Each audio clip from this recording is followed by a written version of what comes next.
Sa dinami-rami na nga ng mga masasarap na pagkain dito sa Binondo at sa paghahanap ko nga ng pwedeng makainan ay napukaw nga ang aking atensyon nang makita ko itong si Kuya na nagtitinda ng kesong puti. At share ko nga lang din sa inyo mga kalakwatsa na never ko pa nga na-experience sa matikman ang ganitong klaseng keso. Out of curiosity nga ay dali-dali ko nga nilapitan si Kuya. And I guess this is the perfect timing upang matikman ko na rin sa wakas ang kesong puti. At syempre, suporta na rin para sa small business ni Kuya. Magkano po sa ganyan, Kuya? 120 po. 120. Pero po yan, galing Laguna. Ah, galing Laguna po. So, galing pa kayo niya, Kuya, sa ano? Laguna? Apo. Yan, bagong dating lang po sir. 120 lang yan. Isang tali po sir. Isang tali yan, 20. Apo. Galing Santa Cruz, Laguna po yan. Lagi-lagi kayo nandito, Kuya? Apo, Webes, Biyernes, Sabado, Linggo po. Webes, Biyernes, Sabado, Linggo? Apo. Tapos, anong oras po kayo nandito, Kuya? Yan. Mga 6 po, narito na po ako. 6. Sir, pati sa loob, puno pa po yan sir. Gusto mo kunin kayo sa loob sir? Sa kabila? Sige po. Ano yan, Kuya? Napapaubos nyo yan sa ano, sa araw? Pag suswertin po at mabili, talagang mauubos po. Iyan pa. Grabe. Ilan ang dala mo ng ganyan, Kuya, yung mga nakatali?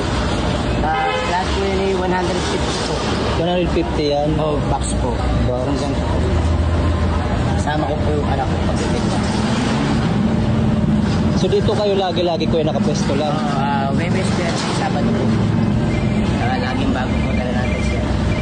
Talaga sariwa po siya. Ano, saan po gawa yung kesong puti na yan? Gatas ng kalabaw na puro po siya. Gatas ng kalabaw na puro? Galing Laguna po. Ano yan, pinapalaman siya, Kuya, sa tinapay, mga ganyan? Opo, sa tinapay, sa pandesal, sa salad, marami po siya pinagagamitan. Okay. Sa pwede po, pwede rin sa pasta, sa bibigas, bago. Marami siya pinagagamitan. So patry nga po, Kuya, ng isa. Bubuksan po natin ang laman, sir. Opo, para makita. Kahit yung isa lang, Kuya. Papakita ko lang sa video. Sige. Pero babayaran ko po yan. Ito po yung laman ng kesong puti ng Galing Laguna. Sariwa-sariwa po siya, sir. Bagong-bago po talaga, sir. Bago. So, titikman ko yan, Kuya. Sige po, sir. So, ano nga pong pangalan niyo, Kuya? Dodong po, kuya. Okay, si Dodong. Ayan. So, lagi nyo siya dito makikita sa may katapat na ano, arko ng Chinatown. Then, sa katapat ng BDO. So, mula anong araw po kayo nandito, Kuya? Webes, Biyernes, Sabado, Linggo po. Okay, so anong oras po kayo nagsa-start dito? Mga 6 po. 6 a.m. Apo. hanggang Gabi na po. hanggang gabi na. Okay, so try natin yan, Kuya. Dito na lang ako. Ito siya, guys, oh. Kesong puti ni Kuya Dodong. Okay, so try natin. Ayan, so bale ito, guys, yung kesong puti ni Kuya Dodong na nagmula pa nga sa Santa Cruz, Laguna. Nagawa nga ito sa purong gatas ng kalabaw. Ayan, so itatry natin siya ngayon, mga kalakwatsa. Sige po. At tinataktak. Apo, para matanggal po yung pulma niya. Ayaw. Ayun. Sariwa-sariwa po. Fresh na fresh. So ito, guys.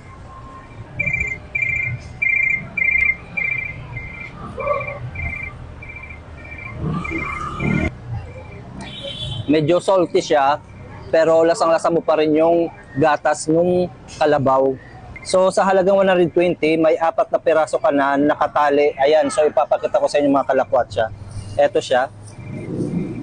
So bali 3 na lang siya kasi yung isa is sinubukan natin, tinikman lang natin. So pwedeng-pwede nyo nga siyang ipalaman sa tinapay, sa pandesal.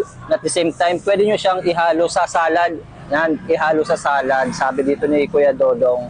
So ayan, sa mga gustong bumili or umorder dito kay Kuya, so pwede nyo silang kontakin sa kanyang numero. Mamaya ilalagay ko dito sa screen upang makontak nyo si Kuya. Dito lang si Kuya Dodong madalas nakapwesto sa may Ongpin, sa may katapat ng arko ng Manila Chinatown, and then katapat lang siya ng BDO. Ayan, makikita nyo na pwesto dito lagi ni Kuya Dodong. So nagsistart siya dito from 6 a.m. hanggang gabi, hanggang maubos itong kanyang panindang kesong puti.